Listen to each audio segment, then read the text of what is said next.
Sir, murder victim का नाम राघव पारिक है। समर टेक्सटाइल्स में प्रोडक्शन हेड, सीनियर पोजीशन है। किडनैप उसकी बच्ची का हुआ है, मायरा पारिक का। बच्चे की उम्र क्या? 8 साल। ये देखिए सर उसकी फोटो। बच्ची की फोटोग्राफ आसपास के सभी पुलिस स्टेशन में सर्कुलेट करवा दो। सिटी बॉर्डर पे चेकिंग पड़वा दो। रेलवे स्टेशन, बस अड्डा, एयरपोर्ट अथॉरिटी सब जगह इन्फॉर्म कर दो। ऑलरेडी करवा दिया सर। किस वक्त?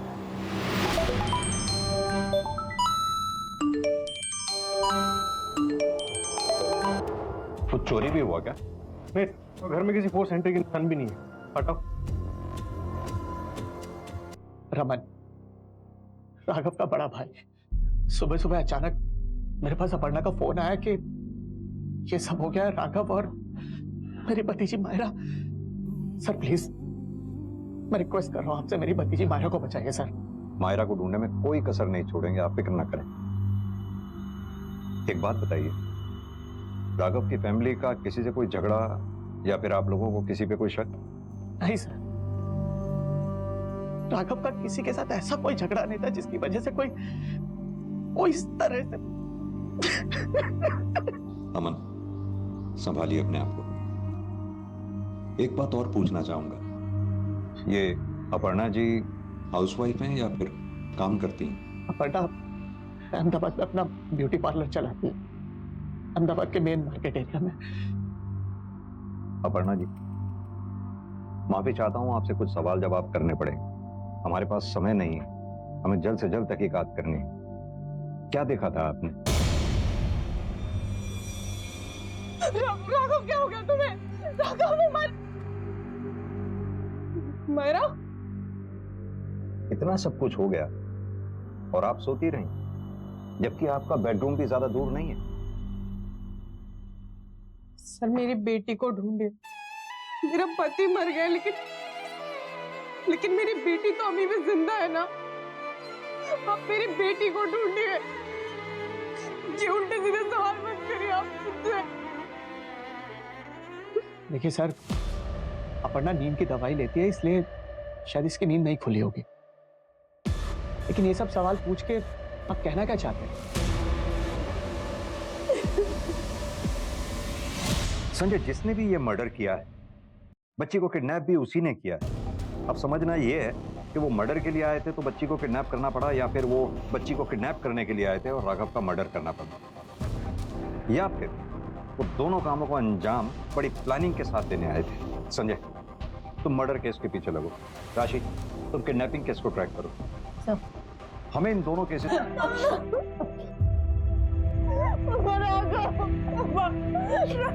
सर, एरिया की सीसीटीवी के लिए फुटेज भेज दिए। जल्दी फुटेज हमारे पास होंगे। सर, हिस्ट्री शीटर से भी पूछताछ चल रही है। अभी 2 दिन पहले यहाँ पे 2 लोगों को सरिता नगर में चोरी के मामले में उठाया था, उनसे भी पूछताछ चल रही है।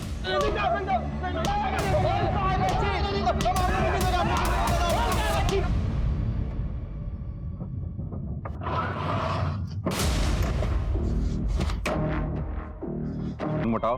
सर, राघव बहुत अच्छे इंसान, हमेशा हर किसी की मदद में आगे रहते थे। हाँ, 1 महीना पहले ऊपर वाले फ्लोर वाले से उनका झगड़ा हुआ था। मुझे तो लगता है सर, कहीं वही तो। कौन रहता है ऊपर वाले फ्लोर पे? सर, ऊपर वाले फ्लोर में मिसेस परमार कुछ लड़कियों के साथ रहती थी सर, और राघव को लगता था कि ये लड़कियां ठीक नहीं। उसने मुझसे कहा तो मैं राघव के साथ गया देखने के लिए। अरे क्यों बार बार बेल बजा रहा है? तारो प्रॉब्लम शू छे? एक बार तुझे बोला ना कि ये सब मेरी भांजी और भतीजियां हैं। और डॉक्यूमेंट्स मैं क्यों दिखाऊं तुझे डॉक्यूमेंट? पुलिस है क्या तू?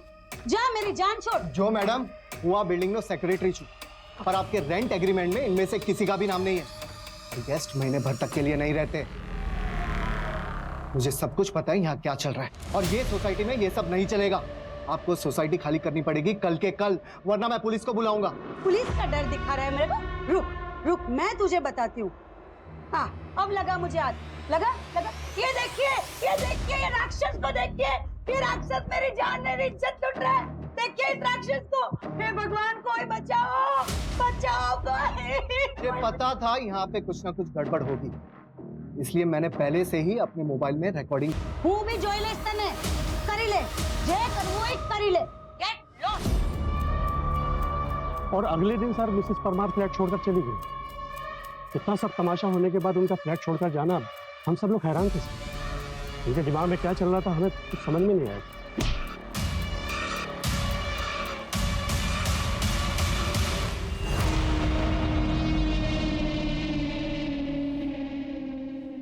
इस फ्लैट का ओनर कौन है? सर वो एक वकील है, विवेक पाटिल। वो राघव के बहुत अच्छे दोस्त हैं सर। सर पोस्टमार्टम के हिसाब से राघव पारिक का मर्डर 1 से 3 के बीच में हुआ है। उसी समय राघव पारिक के आसपास के एरियाज के ट्रैफिक कैमरास में 3 कार्स दिखी है सर। उनसे पूछताछ कर रहे हैं। 2 में से कुछ नहीं मिला सर, तीसरे के घर जा रहे हैं। सुना है काफी दिनों से घर बंद पड़ा है। ओके, टेनेंट मिसेस परमार का क्या राघव के साथ कोई झगड़ा हुआ? हाँ सर, शुक्रगुजार हूँ राघव का, उसने एक्शन लिया। थैंक यू भाई, तू नहीं होता तो उनकी वजह से जेल जाना पड़ता। अबे अब तुझे भी मेरी हेल्प करनी पड़ेगी। पहली परमार है, धमकियाँ पीछे मन। अगर कुछ हुआ ना तो देख लेना, ठीक है? और उसकी पुलिस में पहुंच बहुत है। अरे भाई मैं वकील हूँ और आज तक मैंने तुझे मजदार में छोड़ा है। आपका और मिसेस परमार के बीच में जो अग्रीमेंट हुआ था, हमने उसकी कॉपी चेक की। उसमें जो मुंबई का परमानेंट एड्रेस है वो तो फेक है। जानता हूँ सर, जब ये इशू हुआ उसके बाद मैंने बैकग्राउंड चेक किया तो मुझे पता चला गलती हुई मुझसे। गलती हो गई? विवेक जी आप वकील हैं, बिना बैकग्राउंड चेक किए आपने अपना फ्लैट किराए पे दे दिया। शायद इस गलती की सजा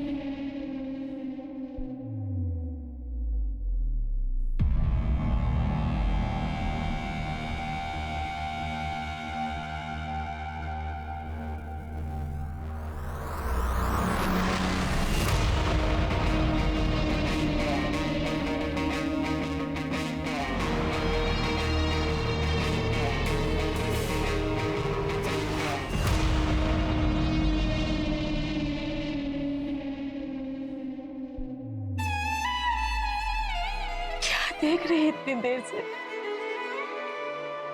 अंतिम संस्कार कल होगा। राघव की बॉडी आज रात तक मिलेगी। अपने पापा से आखिरी बार मिल भी नहीं पाई मायरा। अब देख, चाहे तो कुछ भी बोल, जो तेरा ये आशिक है ना, वो है तो बहुत ही। तेरी कार तो लॉक थी ना? ये तेरा आशिक जुगाड़ू भी है क्या?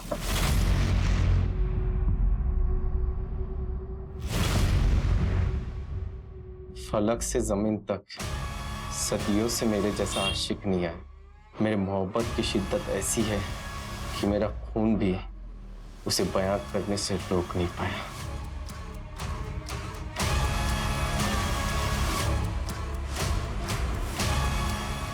क्या हुआ? खून से लिखा है क्या? हाँ। घर चल बैठ।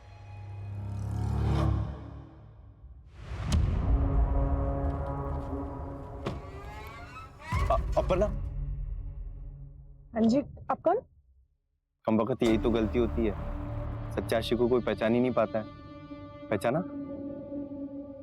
3 साल से मैं तुम्हारे क्लास में हूँ। तो लास्ट में तुम्हारी गाड़ी में जो बलून्स वगैरह रखे थे मैंने ही रखे थे। 3 साल तक तुमने उसको अवॉइड किया, अब कितना अवॉइड करोगे? याद है पिछले महीने मैंने तुम्हारे लिए लेटर लिखा था तुमसे, ये देखो जख्म। हाँ, तुमको मेरा प्यार क्यों नहीं दिख रहा है? बोलो। छोड़ो, मुझे दर्द हो रहा है। और तो 3 साल से मुझे दर्द हो रहा है दिल में। हाँ? नहीं रह सकता मैं तुम्हारे बगैर। सॉरी, तुम मेरी जान हो, मैं तुमको बिल्कुल हर्ट नहीं करूंगा। डरो मत। I am very sorry. मैं तुम्हें जानती नहीं हूँ और अब तो जानना भी नहीं चाहती हूँ। दूर हटो। समझ की नहीं, मैं नहीं रह सकता तुम्हारे बगैर। इससे पहले कोई आ जाए हम लोग भाग चलते। चलो प्लीज मुझे जाने दो, मुझे घर जाना है। प्लीज जाने दो मुझे। ऐसे ओए, क्या कर रहा तू? मैं कहता रुक। कहाँ भाग रहा है? रुक। अपर्णा, तुम ठीक हो? हाँ? घबरा मत। सर, इस घटना के बाद ना अपर्णा और उसके पेरेंट्स बहुत घबरा गए थे, बहुत डर गए थे। कुछ दिनों बाद राघव ने मुझे बताया कि उसे अपर्णा पसंद है, वो शादी करना चाहता है उससे, इसलिए 3 महीने में दोनों की शादी करवा दी मैं।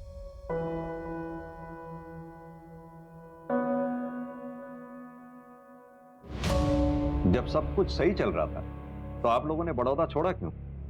सर, बड़ौदा हमें इसलिए छोड़ना पड़ा क्योंकि शादी के बाद भी ना ये अभिषेक जैन तंग कर रहा था अपर्णा को। जब 2-3 महीने प्रेग्नेंट थी अपर्णा, तब घर में एक पार्सल आया।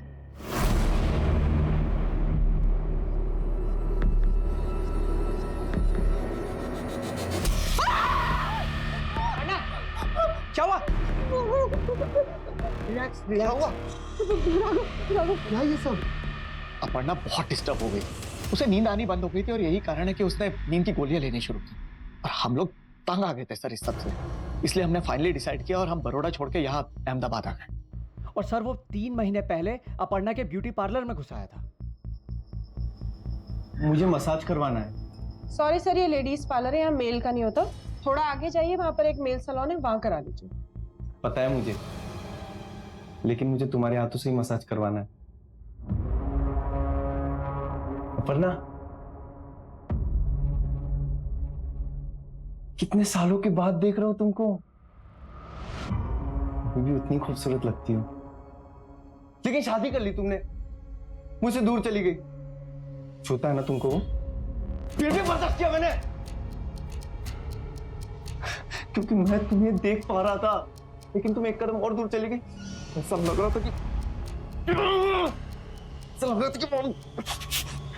लेकिन अच्छा किया। सॉरी, तुम सोशल मीडिया पे आ गए, अच्छा किया। पता है 1 महीने से हम लोग साथ में हैं, फिर सोचा नहीं मिलूंगा, तुम नाराज हो ना, लेकिन फिर सोचा मिल लेता हूँ। तुम्हें भी तो पता चलना चाहिए मैं हूं तुम्हारे लिए, मैं नहीं बदला, मैं अभी भी तुमसे उतना ही प्यार करता हूँ। और तुम खड़ी क्यों? मैं भी पागल ही हूँ, थक जाओगी। आओ बैठो बैठो बैठो बैठो, सॉरी सॉरी सॉरी, बैठो बैठो आराम से। सबका ख्याल रखती हो, और तुम्हारा ख्याल मैं हूं ना, एकदम हीरोइन लग रही हो। तुम्हें गुड न्यूज़ दूं? पिछले महीने मेरे पापा गुजर गए। अब तुम्हारे और मेरे बीच में कोई नहीं है, कोई नहीं। अच्छा, मैं भी बेवकूफी हूँ। तुम्हारा पति और बेटी है ना, लेकिन कोई बात नहीं, वो लोग भूल जाएंगे, सब भूल जाते हैं। तुम्हारे तो मैंने खून बहाया है अपना, और ये देखो मैं किसी की भी life play pause play pause play pause play pause. अच्छा ना टैटू? जब तुम आ जाओगे तुम्हारे नाम का बनाऊंगा यहाँ। तो बताओ कब आ रही हो? बोलो। मुझे नहीं करूंगा, जा। रुको,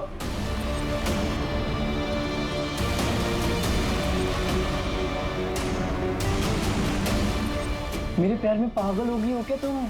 ये तुम्हारा पार्लर है, मैं जाऊंगा। और याद रखना, मैं कुछ ऐसा करूंगा कि तुम मेरे पास आ जाओगे। देखिए,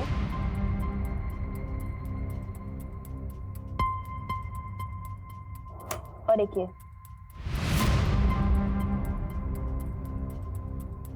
ये विक्टिम का घर। सबसे पहले कार इस वाले कैमरे में कैप्चर हुई और फिर इस वाले कैमरे में। अगर हम इस पॉइंट से चलना शुरू करते हैं तो ये राघव का जो रेगुलर रूट है उसे कवर करने में करीब आधा घंटा लगता है, लेकिन इस कार ने करीब 1.5 घंटा लिया। इसका मतलब यह है कि इस कार ने लॉन्गर रूट लिया, और मुझे लगता है ये लॉन्गर रूट इसीलिए था क्योंकि इस रूट पे आने वाले सारे सीसीटीवी की रेंज को वो अवॉइड करना चाहता था। यहाँ पे पहला सीसीटीवी है, वहाँ पे ये कार कैप्चर हुई। उसके बाद यहाँ से चलते चलते यहाँ पे भी एक सीसीटीवी कैमरा है, उससे जस्ट पहले एक कट है। मुझे लगता है उसने ये वाला एक कट लिया। यहाँ से चलते हुए इस वाले सीसीटीवी कैमरा की रेंज से बचने के लिए वो यहाँ से होते हुए वो यहाँ पीछे के एक पैरेलल रोड पे आ गया, और यहाँ के सीसीटीवी कैमरा से बचते हुए, इनकी रेंज से बचते हुए, ये वाले कैमरा की रेंज से बचते हुए, इससे रेंज से बचते हुए वो यहाँ पे पहुँचा, लेकिन इस वाले सीसीटीवी कैमरा पे वो कैप्चर हो गया, और यहाँ से लॉन्गर रूट लेते हुए वो सोसाइटी में एंटर हुआ होगा। ये एक महज इत्तेफाक नहीं हो सकता कि इतने सारे कैमरेज की रेंज को उसने बाईपास किया। मुझे लगता है कि उसने इस रूट के और इन कैमरास की अच्छे से रेकी की होगी और एक इनडायरेक्ट वे ऑप्ट आउट किया होगा और सारे कैमरास को बाईपास कर लिया। एक मिनट, तुम्हारे मुताबिक उसने वो रूट चूज किया कि जहाँ पे वो सीसीटीवी कैमरास को अवॉइड कर सके, तो फिर इन दोनों कैमरास में कैसे कैप्चर होगा? सर मैंने पता किया है, ये 2 कैमरास जो है वो मर्डर के जस्ट 3 दिन पहले इंस्टॉल हुआ है। हो सकता है जब वो रेकी कर रहा हो तब उसे इन कैमरास के बारे में पता ही ना हो। सेकंड फुटेज में कार का नंबर भी दिखा है सर। सर एक मिनट आइए सर, देखिए कार का नंबर, पर सर कुछ नंबर्स क्लियर नहीं है। सर एक मिनट, बाकी नंबर्स हैं हमारे पास, कार का मॉडल भी हमारे पास, यानी कि अब पता ये करना है कि ऐसे मॉडल की ऐसी कारें अहमदाबाद में कितनी बिकी हैं या पूरे गुजरात में कितनी बिकी हैं और अभी कहाँ हैं, लास्ट किस टोल पे वो देखी गई हैं। सर अभिषेक के फोन की लास्ट लोकेशन गोरखपुर में ट्रेस हुई। मैंने गोरखपुर पुलिस से बात की है और उनसे बोला है कि ये 8 साल की बच्ची का केस है, प्लीज हाई प्रायोरिटी पे रखें। लेकिन ये अभिषेक का घर तो बड़ौदा में है ना। Right sir. तो फिर ये गोरखपुर में क्या कर रहा है? गोरखपुर से तो 1 मिनट, ये नेपाल का बॉर्डर भी तो गोरखपुर के नजदीक है। Right sir.